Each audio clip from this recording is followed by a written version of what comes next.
I'm going to be very honest with you. I have not seen it. So this is going to be my first time. And I know some bits and pieces, but I haven't seen it in entirety. And the fact that it's about my family and my life and my friends and football, which is something I love. And they even get a few baseball clips in there too, which I really love. It's going to be exciting to watch. I think so. So I hope so. What he did as a trailblazer gave me the opportunities that I've had in my life. And just want to thank him, Kenny Chesney, and everyone for the opportunity to tell the story. There was a responsibility to Condredge and to Condredge's family and to his journey that he had and his reality and his truth and the adversity that he went through and how he handled it.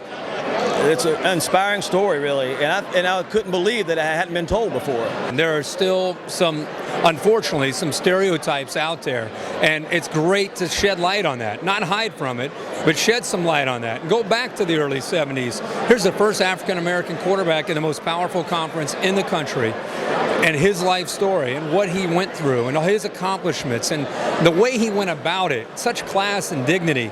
To me, he is a great example for future quarterbacks, black or white, to all of us to aspire to try to be. He had so much going on in the early 70s and social issues, and he wasn't that worried about it, really. He was more worried about the defensive end that didn't care if he was black or white that was coming to knock his block off. And that's what he'll tell you.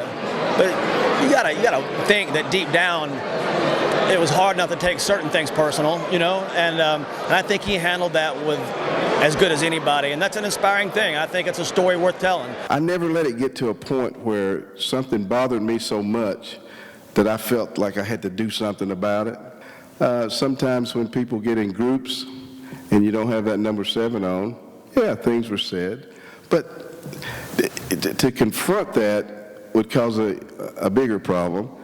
I think to not accept it, but to just deal with it and go back to your normal day life and do what you normally do with your teammates and the rest of your people gives that person an answer that, hey, I'm glad you're that way, I'm not, deal with yourself, because you're not getting a response.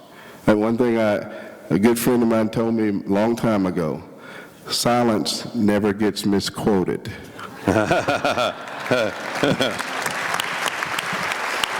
We all have heroes, and we all have people we look up to as kids and even as adults. And when you get the chance to meet that person, sometimes you walk away wishing you'd never met that person. And I'm really glad that didn't happen with Condredge Holloway. He's a great guy.